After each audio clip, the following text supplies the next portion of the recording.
I think that's one of the most important things to do in your business, right? Maybe not managing the financials where you're doing the tax reporting at the end of the year, but you got to understand that data. No. You got to understand the data. If you're a founder, if you're the CEO, like I don't care what size of business you are, you have to kind of know some of the numbers. Well, you can't live off the profits of your Amazon business in the first couple months. It's just not feasible. So we were crushing it with this product. And then all of a sudden, 3-4 weeks ago, Amazon sends an email, hey, this listing is no longer eligible to be fulfilled in the FBA Dangerous Goods program. We're disposing of all your inventory. We had our best 30 days in months, profit-wise. Really? Which is phenomenal, and it's because we understand the fee changes and have navigated within them.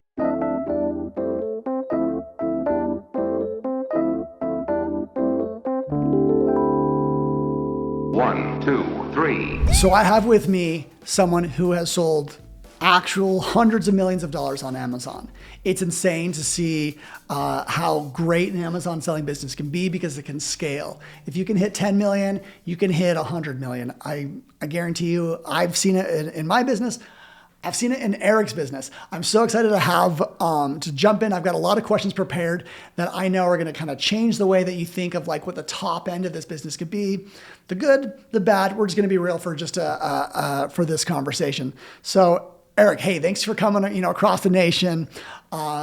You're in the heart of like where a lot of Amazon sellers happen to be in New Jersey, but we're here in Salt Lake. Pattern, the largest Amazon seller in the world, is having their conference tomorrow. It'll be a lot of fun and a lot of big businesses here, but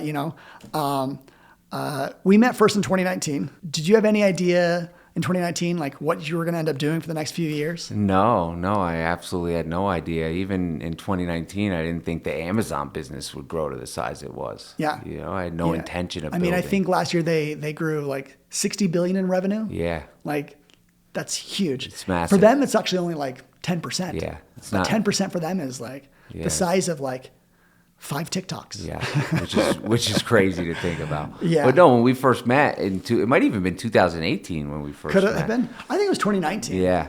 I think it was the last year of IRCE in Chicago, like kind of the way that it was. And it was interesting. So the night before, I happened to find I think it was like your first or second podcast episode. Okay. And I binge listened, me and Sebastian in our Airbnb, the whole thing. Then we bumped into you the next day. And we just couldn't believe that there was other people doing what we were doing. Yeah. I mean, 2018, 19 was a different world than we live in today. No. And what's funny, even this week, I came across a large, probably do 30, 40, 50 million on Amazon, a business that is wholesale with like brand partnerships. And I was like, you guys are sharp. Yeah. There's dozens of people at scale. There's hundreds that are probably, in the 5 to 10 million range. And then there's thousands, tens of thousands that are around 1, 2, 3, 4, 5 million. And so it's a lot of people. It's a lot. And some of them are super savvy as well. When you get to kick it with them and have like a one-on-one conversation. Yeah. No, it's those small ones that can like be dangerous. I can tell you something though. You're like, I need to change things now. And that's why I'm here in Salt Lake for the event. I mean, I try to get as many places as possible, so I'm excited to just network and meet new people. Yeah, I don't know if I know anyone that has worked as hard as you to like network and meet as many sellers as you've been like for years now, an educator, helping others along the route, but still keeping your business. It's important, yeah. What actually leads to me, I've had a question like, I've got an answer, but what's your least favorite part of running your business? The part you're like, I know I have to do this, but I don't want to. Yeah, so it's going to be creating new offers, new listings, and for some of the brands we manage. I still personally manage some of the brands, and I do everything for them. So, I mean, when they tell me, hey, we got 20 new SKUs, and it's like, oh, man, I got to put all together, the SEO and the images, and I dread that, and I try to outsource as much as possible. But I think it's important for me to have my hands in there as much as possible as well. Yeah. Here's my least favorite part of selling on Amazon. So 2018, 2019, we actually, because we had a dev team of like 5 people as a seller. Like that's pretty significant. So with all of our investments, 2018, we were a little bit in the red. We were losing money. And I was like, crap, I got to get this accounting straight. Yeah. My least favorite part is like working on accounting and then like finding out Still not quite right. Yeah. Like we made changes into 2019, cut the unprofitable stuff, made money in 2019, got us actually really ready for COVID. The accounting side, like trying to attribute, the profitable parts of our business correctly, the unprofitable stuff. Man, I hated like working for hours in spreadsheets, programming, whatever, only to find I missed one little spot. And it messed up all the data. Yeah, and then like you're off by like $50,000 and I think that's one of the most important things to do in your business, right? Maybe not managing the financials where you're doing the tax reporting at the end of the year, but you got to understand that data. No. You got to understand the data. If you're a founder, if you're the CEO, like I don't care what size of business you are, you have to kind of know some of the numbers. Yeah. So like you make future correct decisions. Yeah. Because nothing will wreck you more than like making decisions off of like, bad numbers. No. So like, that's what I say. Like, I'm really cautious people like taking out big loans. I'm like, just know your business first. Yeah. And I think some of those important numbers that we're tracking, I mean, two of the probably most important data points would be our production cost per ASIN. Okay. Like how much does it cost me to get one product in the door, prepped, wrapped, palletized, back out the door. Yep. Right? And you should have that accounted for in your pricing. Yeah. So you don't lose $1 on it without even realizing it. Yeah, and that's how we set our minimums as well. Yeah. Because it's like if the minimum's lower than the production cost, you're immediately at a loss. Yeah. But then it's a fine balance because you try to decrease the minimums, right, by producing more inventory, but then you start making poor buying decisions and the margins drop. Yeah. And it's just a cycle. Yeah. Well, we were chatting, like you're feeling like there's a lot of negativity in the space right now. Because like Amazon's created some fees, like, and there's a few things that like, people don't fully realize, but like if you can avoid some of those fees, like if you optimize your shipments or you optimize your, there's that new change where like, things that sell for less than 20 units a week, they're not going to get hit with that fee. So that saves a certain type of product category. Yeah. I'm like actually super glad because that's the stuff that runs out of stock. Yeah. And some of those slower sellers are higher margin. Right. But you've seen changes for years. Yeah. When did you start seeing some changes that you were like, oh crap, we better raise our prices to account for this? Yeah.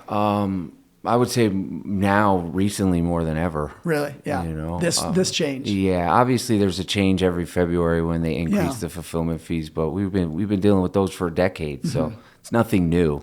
Right. I remember like 2017 when they got rid of like the pick pack and fee and combined it into one FBA fee. Yeah. There's used to be this pick pack and weight fee. Yes. And what happened was if someone bought multiple units, you actually got an extra $1 because they only charged you once for like one of like the pack fee was only like a one fee. And I was like, oh crap, this hurts. Well, we better have this reflected in our pricing. And then like February 19th, the moment it went live, all of our prices changed. Yeah. So, I mean, we were just looking at some of those fee increases just before at lunch. I mean, some of them have increased 150%. Yeah. Some are real high.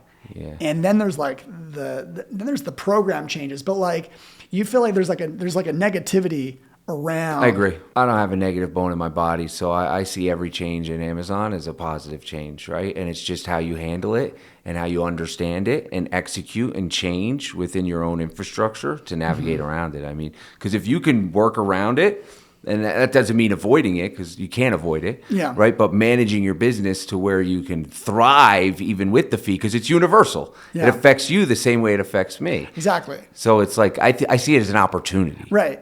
And even if you're like private label or whatever type of business that you sell, 50 cents is it make it or break it? You got a bigger problem. Then like I actually don't think like you know your business. Yeah, you got a bigger problem. Yeah, because I think you should be able to command the same type of margin. Yes. Like you said, like, and I've seen people like put together like this is the negativity that I don't want to touch. Yeah. Is some people that put together like a petition like Amazon change these fees. Sign this petition. I'm like grow up. Yeah. Like. This petition of like a few hundred people is not going to change $1 trillion company. No. They've been eating losses in FBA for years. Yeah. Like it's been a play that has worked for them. it's made this like marketplace that is like awesome. Oh yeah, it's unstoppable. Every day, a dozen sellers start. They're going to sell 1 million. Yeah. They're going to reach $1 million a year. Which every is day. amazing. There's about a dozen. Yeah. And a lot of these people are starting out of their homes and their garages, which is exciting to know you could start. It's not like it used to be. You know, we're sitting now at your bookstore. I mean, it's not like where it used to be, where you had to get a retail space and you couldn't just walk into another retailer space and be like, hey, can I buy this shelf area? It's like, no, that doesn't work. But on Amazon, that's available to everybody. That's amazing. I've got a question because like I wanted to put together some questions that I'm like, ooh, Eric is actually one of the best people that I know to answer these. There's some people that like they try and sell on Amazon and it just doesn't work out. Yeah. You know, maybe all the brands that they spoke to, all the distributors, like, I just didn't like work out. They never found products. Yeah. What do you tell people that like you could tell like, this might not be like, you may not be ready for this. This may be not a side hustle for you. Yeah. So first, I encourage people, give it at least a year before you throw in the towel. I mean, give it a year of persistent and diligent effort, not just a year of dilly-dallying, right? Like a year of executed strategy, because in that year, I guarantee you, with an executed strategy, you're going to open up wholesale accounts or brand direct accounts. It's impossible not to. But most people, they call 50, 60 brands, they get a bunch of no's, and it's real deflating and defeating. And of course it is. Nobody likes to be told no 50 times in a row. But when I think about the success of my business and I think about the close rate on a first contact, with wholesalers, distributors, brand, it's essentially zero. Yeah. It always takes a follow through. No, totally. So I recently had someone that kind of fit this criteria. I was like, this person's smart. Like she actually had a medical degree. So I was like, there's something here. Didn't work out. And then I was like, but you're not leaning into some of your strengths. You know, like some of this medical world. Yeah, leverage that. And I was like, you should be talking to like those types of brands because no one that is selling on Amazon that is contacting these brands actually has your perspective. If you could be like, you know what?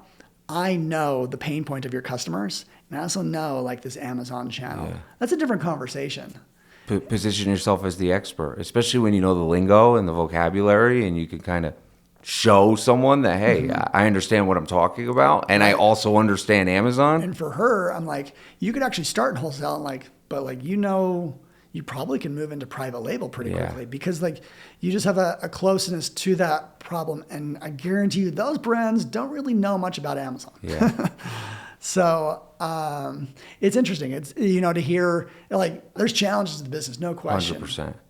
But once you get a few real successes, then you stop thinking about that doesn't like lead the charge. I think the hardest thing for new businesses, Scott, is especially when they're trying to treat this as their full-time income.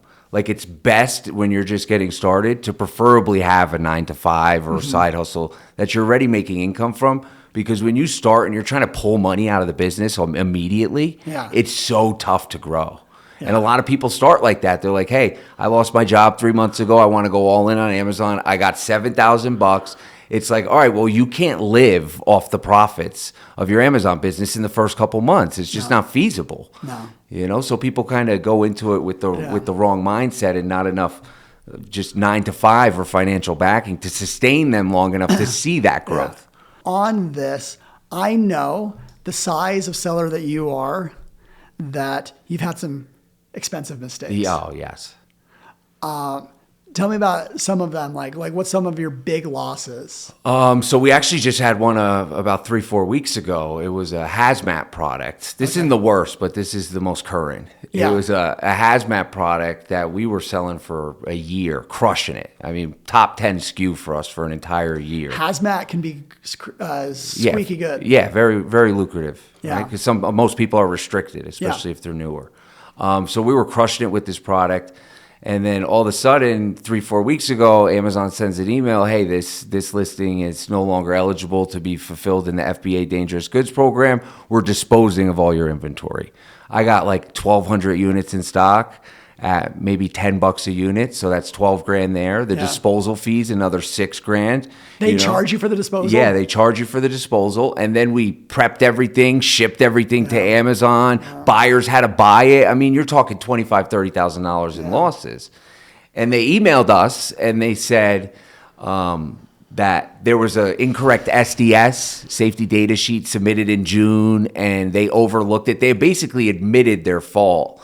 And like now we're trying to get those funds back, but it's like, is it even worth the time? Because we know Amazon's such a monster of a business. It's like we've written it off as a loss already, and if we happen to get it, cool. Do you know what you could consider doing? I know this creates a crazy dynamic, but like tell whoever's in charge of it, say you're about to give up. Yeah. You're like, you know what? If you win this, we'll give you this bonus. Yeah. You get this percent of the. We had that once with like a credit card charge that we didn't expect. Yeah. I was like, hey, if you fight this and you win it, like, hey, I'll give you a cut on that because I'm not expecting us to win. Yeah. But the biggest loss for our company, Scott, was probably back in 2016. We were selling Anton Berg's, which are chocolate liqueurs that we were buying at Costco or BJ's, one of the big club stores. Yeah. And we went to literally 50 BJ's and Costco's across the tri-state area. We were in Maryland, Pennsylvania, New Jersey, rented a truck. Oh, I love that. Bought 6 figures worth of inventory, get it back to the warehouse. 2 weeks later, Amazon restricts the sale of chocolate liqueurs because it has liquor in it. Yeah. And so now we got 6 figures of inventory right before the holidays. No way to get rid of it. We started selling on eBay. Everybody in my family, Sebastian's family, got chocolate liqueurs that year. But we thought that was going to be the death of us. Yeah. We really did. Yeah. I think some of our mistakes that are very similar to that is a lesson around closeouts. Like, you got to be very careful. Yeah, very careful. There was a Barbie where we're like, hey, there's only like 30,000 units of this Barbie in existence. They just pushed it on, like, it was like a major like holiday push for them. This was just after the holidays. And you can buy 5,000 with a few other sellers. And so like we did, and everyone was like kind of agreed on the price. Yeah. But like what happened is like, first year we sold on track. We were like, we knew this was going to sell out in like 18 months, 2 years. And it was like on track. The next year gets a little bit slower and then it gets slower and slower and slower. And so like that last piece of the inventory just becomes this huge headache. Yeah. There's so little you can do. Yeah. And then someone messes with the price. Yeah. The next person messes the price. And then all of a sudden it becomes a pricing war. Yeah. And like at this point, we're only worried about $25,000, $30,000 of inventory. Yeah. We know we can sell it, but like, what are the losses going to look like at the end? Yeah.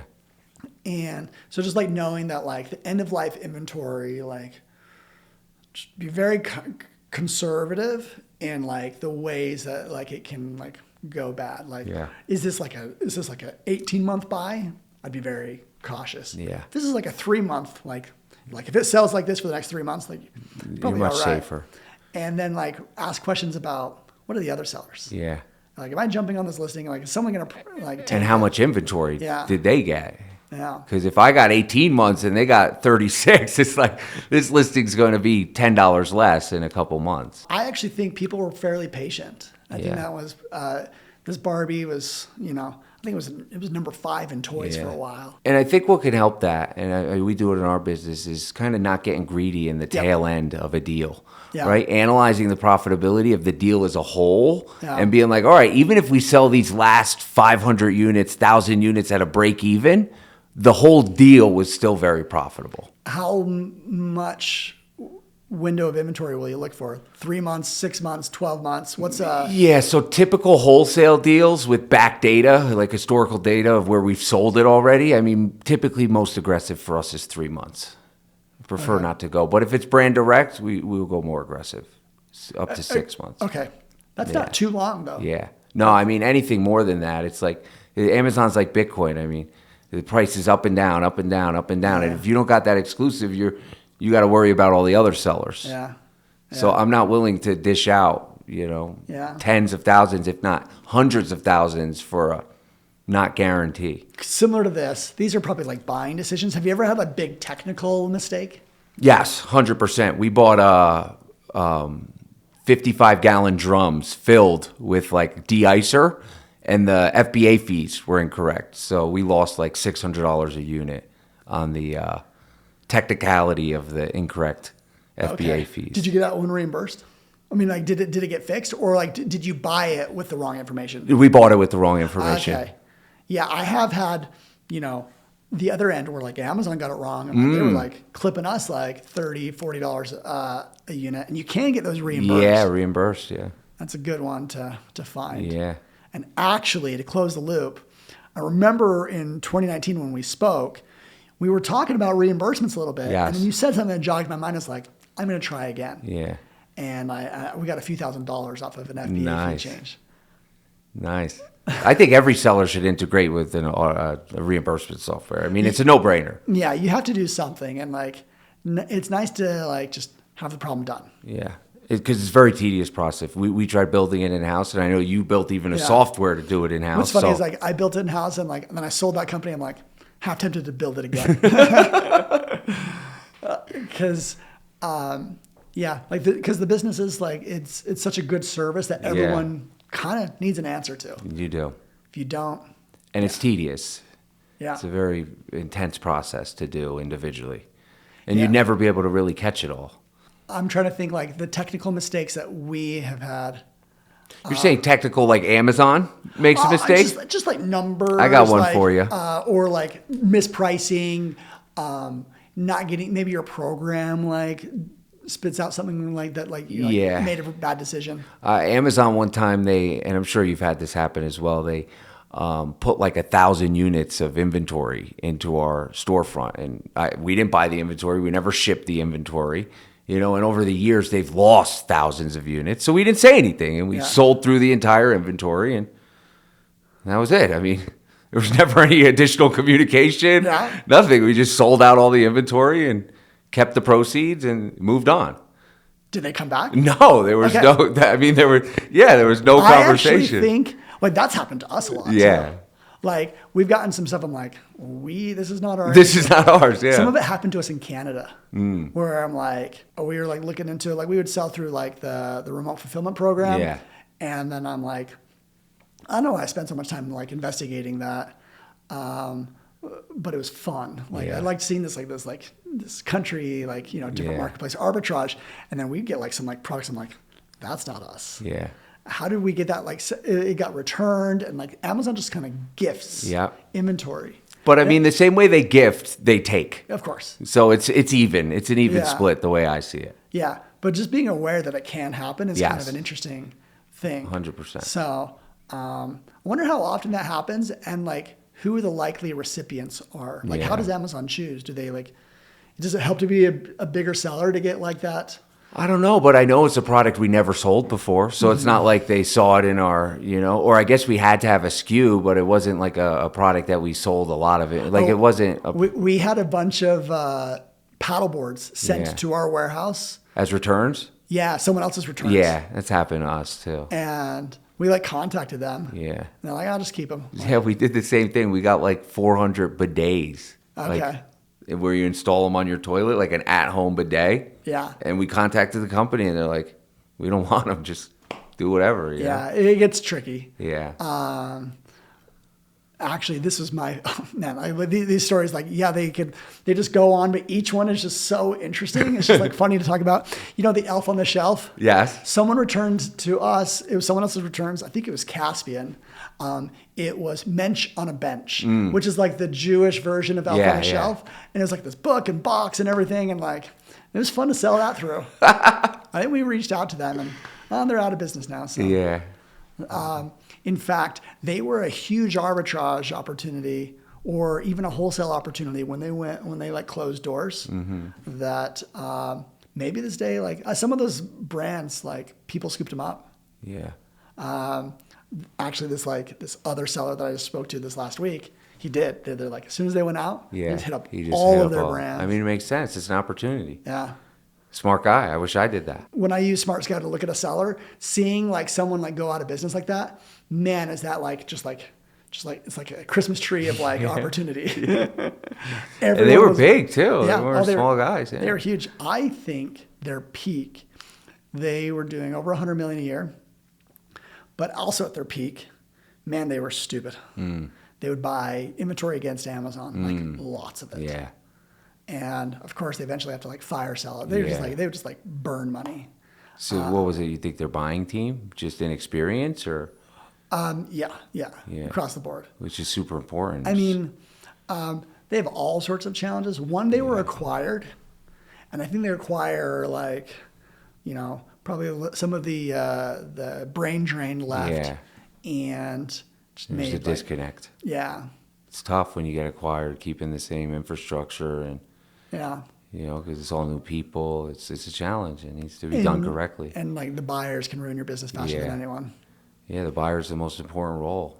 Most important role, without a doubt. How long have you had buyers? Like where like it wasn't you and Sebastian, like the owners of the business actually buying inventory. So me and Sebastian, we bought probably first 3 years. Okay. And then right around 2016, we got our first buyer, Mac. Who actually was with the company until about a year ago. Okay. So he's been with us for 7-8 years. Oh yeah. But yeah, we realized there's just too much. There's not enough time in the day to be buying products all the time. Same way we realized when we were prepping products all the time, there's not enough time in the day for me to prep products all the day. So I was like, I have to buy products now. And then I'm like, there's not enough time for me to buy. I need to train someone to buy for me. Yeah. So welcome to being an entrepreneur. Yeah. Yeah. You got to do all the skills once. Yeah. And I think that's where a lot of people struggle is they don't understand the fundamentals and they immediately outsource it. Yeah. I'm not a perfect manager. Yeah. But I know I manage some roles better when I know exactly how to do that job. Yes. 100%. If you don't, like I've worked with some people that like I've seen them manage. I'm like, you actually don't know what their problem is right now. And so like the way you're communicating it isn't very sympathetic. Yes. And so, oh man. Every time I worked prepping products, so I was a software developer. Yeah. Every time I worked prepping products, I immediately would be like, this is inefficient. Yeah, how could I? I got to go change the software. Be all over the place. I would make software changes because I prepped products. Yeah. I mean, you've always heard that story of the CEO goes down to like the frontline workers. Yeah. And I think it's great for everyone. I think it's super important. Super important. Yeah. I still spend a lot of time in the warehouse, but just observing. Yeah. Right. I mean, I'll go down there 30, 45 minutes and just kind of walk around and just see like, hey, where are we wasting steps? Yeah. Where should I move this supply or where should this inventory go to be more optimized? Like all those little things that in the day to day are easy to overlook. But the phase of you are in your Amazon business, I bet you enjoy that time. Oh, I love it. Yeah. I love it. The employees probably think I'm crazy because sometimes I'll just get on like a stack of 10 pallets and just stand up there for 10 minutes, kind of get like an aerial view and kind of just see where everybody's moving. And have you ever toured an Amazon FBA center? No, I went to one and I forgot my license and they wouldn't let me in. What the crap? Yeah, I wasn't allowed in, man. So, no. If you want to get the warehouse fever in your own warehouse. Yeah, go to one of Amazon's. Yeah. And even though like a lot of things won't apply, you'll just have the warehouse fever. Yeah. And it's fun. Yeah, I think a lot of money's made in the warehouse with efficiencies. A lot of money's made. For sure. It's like I think buying's number one and prep is number two, and then every other strategy is after that. Here's a connection that I think, a communication that kind of gets missed. It was really tough in our business. I wonder how you guys solve it. Having prep actually communicating backwards to the buyers. Doesn't happen often enough. Yeah. So what we did was we implemented what we call an Amazon Clerk. And so we have at each station is a station leader. So any issues at each station is the station leader communicates it with the Amazon Clerk, and the Amazon Clerk has direct contact to all the buyers. And the goal is at the end of the day, there should be no issue that was unresolved from that day. It should be an immediate solution. Right? So it's like if there's an issue in the warehouse with prep or this needs to be changed or this is the wrong product or the wrong pack size or the wrong FN SKU, whatever it is, it's immediately solved on the spot. I think we would sometimes have people in our prep like these huge products. Yeah. And like, a desk. Once I remember like doing a desk, like it was just like a big thing. And I'm like we're only making, our gross margin on this is like $15. Yeah. And it took 6 minutes to prep one of them, right? Or longer. Yeah. And probably $2 of bubble wrap. Yeah. So you're negative by the time you even get it out the door. I'm like, can we just not do this category? Yeah. We're not good enough at this. Yeah. And that's their job as well, is the station leader needs to communicate like, hey, this listing took entirely too long to package. Do they know the profitability with the station that your station? No. That's all the management knows that, but the station leaders do not. Yeah, They're just trained to know. But it's hard to get that connection Yeah. of the person buying to the person prepping. Yeah. But the person prepping kind of has an awareness of like, how good is this opportunity? Yeah. If this is on the fringe, like, let's get rid of it. Yeah. It's tough. It's mostly time because Yeah. we track the time of every Okay. single product we Oh, we yeah. produce. Yeah. We did that too. Like they kind of hit a start button. Yeah. And then they do like the 6 units, then they hit a stop button. Yeah. So I mean, if we check those and there's outliers, like they're brought up every other week, we have a station leader meeting with the station leaders to bring up some of these things, right? I think the weekly meetings, bi-weekly meetings with the teams are crucial to keep everybody on the same page. It's fun. Yeah. What I like about you is I can still see like, I don't know, there's fun in the business. Oh, I love it. Yeah. I love it. I could work from home every single day. I go to the office 4 days a week at minimum. If I'm in New Jersey, obviously if I'm traveling, I'm not, but 4 days a week at minimum because I love it. The energy when I walk in, I'm motivated. Yeah. Quick little Instagram, boom, straight to the office, talking with the team. I mean, I still attend every Monday morning meeting and every Thursday afternoon meeting, which is with management. And most of those I attend in person, unless I'm traveling. What do you think about bundles? I love bundles, but there's a right and a wrong way to do them. Yeah. What's the wrong way? The wrong way would be to just randomly pick a brand to bundle a product with. You got to do the research, make sure Amazon's not on the listings, the brand isn't selling the products, there's not an exclusive seller, because the chance of you bundling that and getting immediately taken down are very, very high. You know, there's a bundle and like there's a secondary and maybe even a tertiary product. What if like that branded product is like, you know, the second or third product? Would that still get taken down? Well, if you're using the trademark names in the listings, absolutely. yeah. If Amazon detects it and right. or if even the brand detects it, you know. Okay. So it's just higher risk. That's where like they can actually use their trademark. Yes. Now, what about where you like it? Or like bundles? Yeah, where I like it is where I see other people doing bundles, you know? So brands that don't have a brand presence on Amazon, and also Amazon's not exclusive. Typically, they have listings that are super, super competitive, right? And it creates an additional opportunity for me to bundle that product and essentially get an exclusive, you know? Yeah. It's a new talked about trend a lot. Yeah. Man, I almost went real deep in this. We built a big pipeline to create a lot of bundles. Yeah. And it's interesting. I don't know. I feel like it's like blue ocean. Like, you know, there's opportunity there. There is. And one of our inner circle businesses, I mean, right now they're going deep in bundles and 50, 60% of them are getting removed, you know, because they just don't have the strategy down yet. So we've been working with them to try to whip it up. But if half of them are still around. I mean, it's still great. Yeah. Yeah. Typically, we see about a 70-30%. So 70 will stick around and do well, and 30% Amazon will either remove or they just never pick up. Mm-hmm. But that 70% crushed. Do most of the time, do they insert a private label product with them? Is that? Yeah, it'll be a well-branded, trademarked product, yeah. So like a loofah or a towel. Okay, here's a question. Distributors or direct? What do you prefer? Honestly, I prefer... can I say both? I like both. We were like, you know, you talk to someone that like wants to think about profit, they'll be like, oh, direct. Yeah. But I mean, and that was why I was going to say both, because the direct is great for profitability, but I mean, distributors are great for growth and scaling and relationships, and we pull a lot of the brand directs from distributors. Yeah. I mean, because we already understand the sales of those listings, the ranking of the listing, the profitability, because we've been selling it for so long from distributors. So that's a much better relationship to go direct with than some random company you're going to pick out of the sky. We went through the same like thought process. I think I was like looking at direct. I was like, yeah, of course we just like want to be like above board with the brand doing this, but we're like, if we actually want to grow, distributors have catalogs of 100,000 products. Yeah. You know, some of these like they're not even worth a brand direct. Yeah. But you're like, yeah, I'll pick up an extra, 5 SKUs from this like random brand, and like It's worth it. Yeah. It's worth it. And brand direct, they'll typically have higher pricing than distributors as well until you really establish that exclusive relationship. Yeah. I actually hadn't seen that.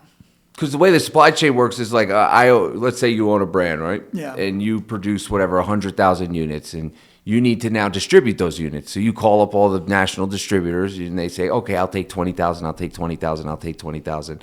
So then little old me comes along, trying to open an account with you and get a brand direct, and I want 1,000 units, right? How are they going to ship me 1,000 units for the same price that they just shipped 20,000 units to 5 different distributors? They can't.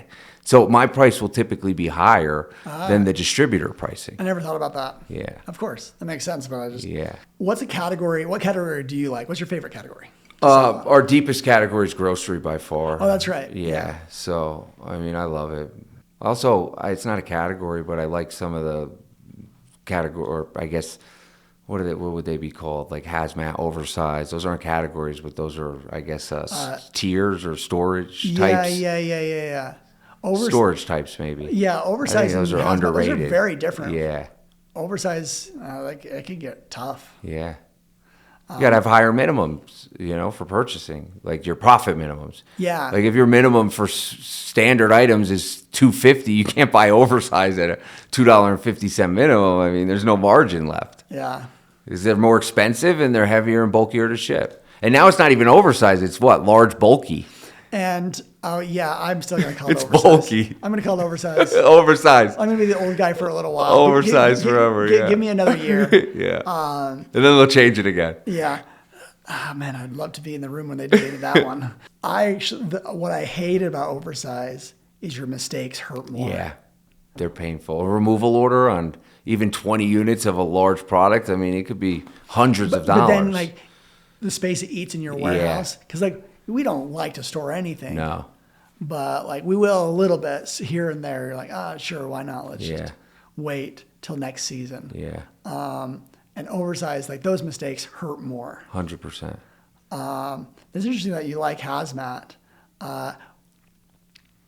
We kind of got excluded from that program for a little while because of a mistake we made. We got back in, but never fully leaned in. Yeah.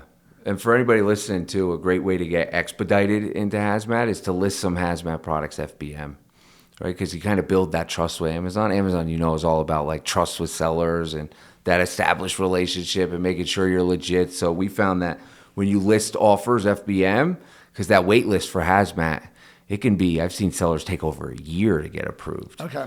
But that when you start listing some of those hazmat products FBM, it can expedite that process and get you approved for FBA much sooner. Yeah, that's funny. There's tiers of hazmat. I feel like there's aerosols and flammables. Yeah. And then there's there's actually hazmat. Yeah. You ever had any of that end up in your inventory? What, actual hazmat? Well, where you stuff, can't ship it? There's stuff that even Amazon won't take. Yeah. Well, that's the product we just got burned on. I mean, they were taking it and then they said we can't even ship it anymore legally. Uh-huh. So we're going to dispose of it. That's what they did. Yeah. So, but you're right. There are some listings you create, and they'll be the Amazon fulfillment centers won't even take them. Yeah. That's a great FBM opportunity, though. It is. And that stuff, it'll work. Yeah. I think it's staying agile is really the key to this whole thing. Oh, for sure.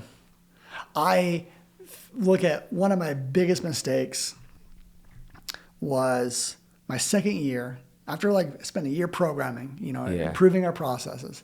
The second year, I kind of just I don't need to learn anymore. I would do 4 or 5 hour days. Yeah. And even then, the stuff I was working on wasn't that relevant. Man, was I missing the opportunity. Yeah. In a lot of different directions. Yeah. Knowing what I know now with sales and marketing, man, I'd love to go back and do the brand directs. Yeah. I think. When I see the types of companies that do really well, that got a good looking website, stuff like that, I'm we could have done that so much earlier, and I just sat on my hands. And I think years ago there's even, not that there's not, I think there's a lot of opportunity now. I just think it was a little bit easier 5-6 years ago to lock in exclusive. It was just different. Yeah.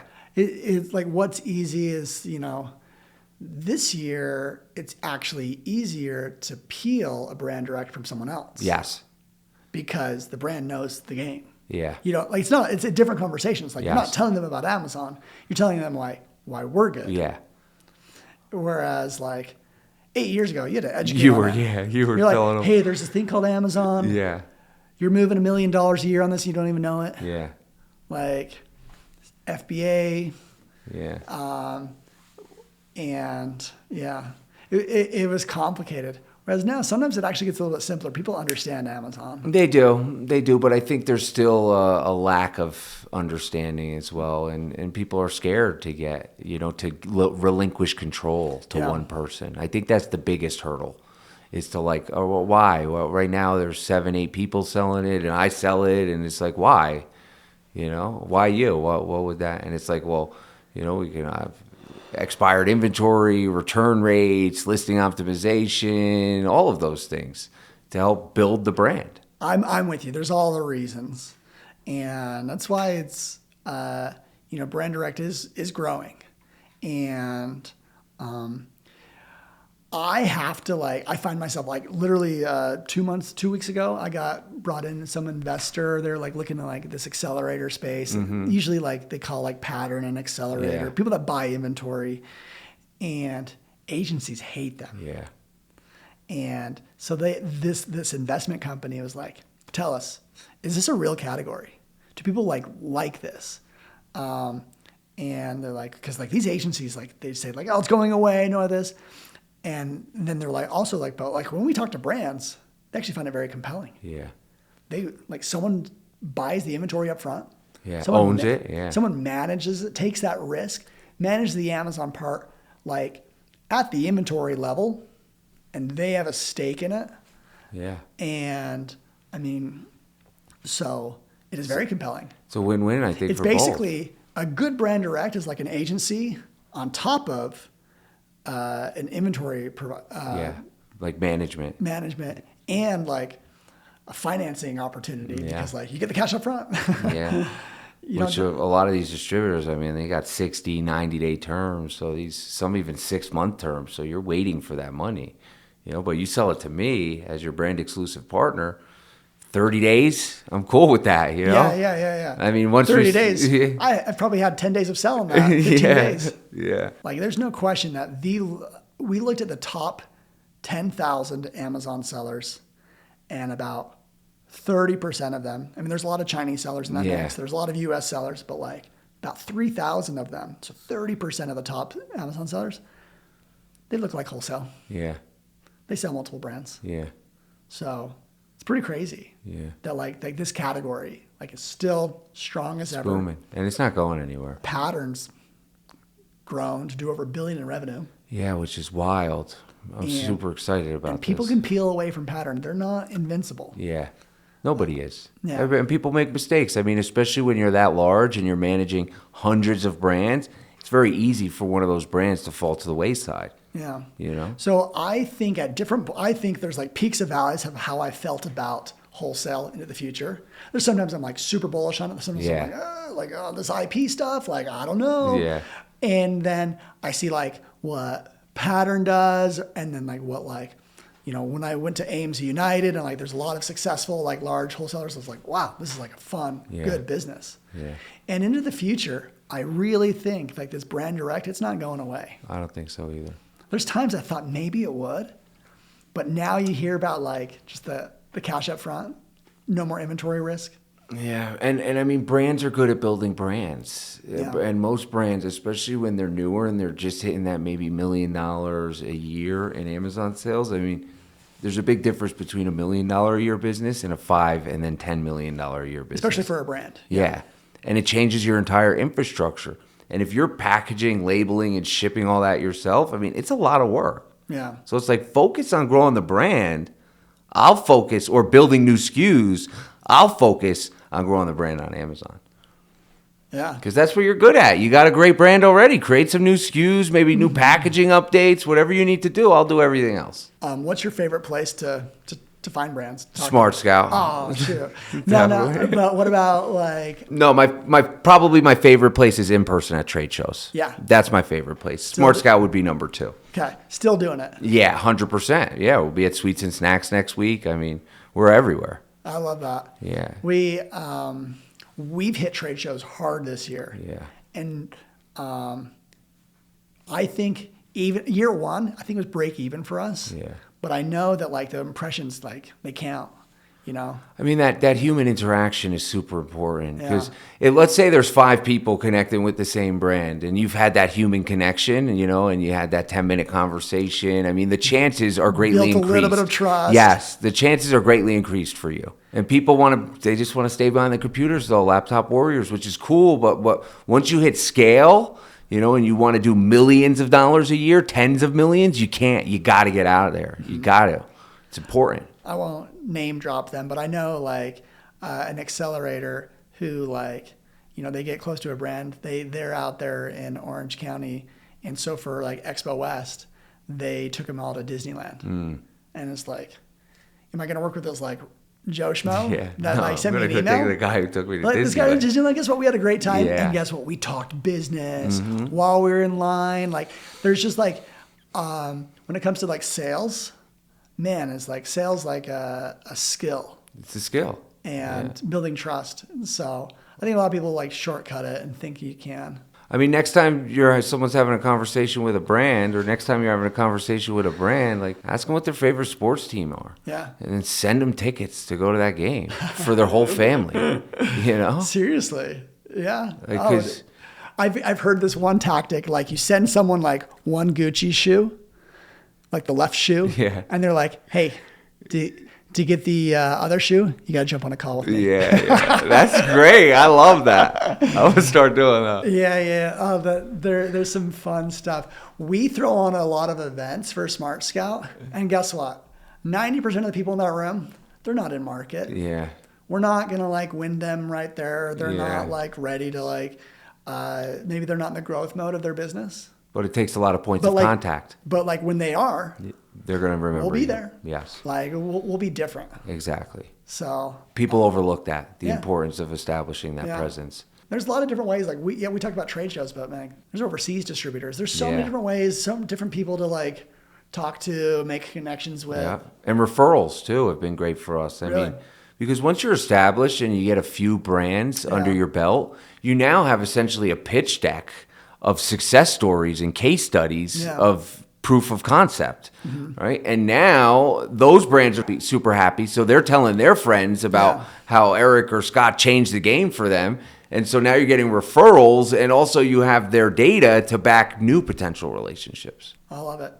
Well, this is one of the more optimistic, like about like, we actually started the conversation a little bit like, there's some challenges. Yeah. Not everyone makes it, you know, Yeah. not everyone makes it in business. But for the guys that are making it, I'm actually very optimistic about like their ability to keep making it and kind of hit a different tier. Yeah, I'm excited as well. I think there's more opportunity now than ever on Amazon. I think it's one of the most common questions I get. Probably you as well. Yeah. Like, is it still a good time to start, or should I Well- keep investing in my business? It's like Well, Amazon grew 60 billion last year. How much of Yeah. that is yours? not enough. Not I'm enough. trying to make my chunk a little larger than that. Just take a percentage of it, Yeah. and that's all you need. And so like, when people say that their sales are down, I'm like, well, your sales are down. Yeah. But like, what, did people stop buying stuff? No, absolutely not. No. I mean, we were just talking. We had our best 30 days in months. Yeah. Profit wise. Really? Which is phenomenal, Yeah. and it's because we understand the fee changes Uh-huh. and have navigated within them, not around them. Or I mean, they did decrease the FBA fee Yeah. by like 20 cents Yeah. on average. it kind of makes up for some of the placement changes. Yeah. So, but like, at least it's something. So Yeah. if you navigate, Yeah. you got something. Yeah. Well, Eric, thanks for flying out all the way to Utah. Yeah. Come here to talk Amazon and your business. Like, I mean, like you can't say Eric without the word hustle, right? I guess. Yeah. But I know you have a lot of fun. I do. I love it, man. And thanks for having me. It's always an honor and a privilege to hang out. Cool. Well, dude, that's it. And we'll see you at the next conference. Yeah. See you at the next conference. 1, 2, 3.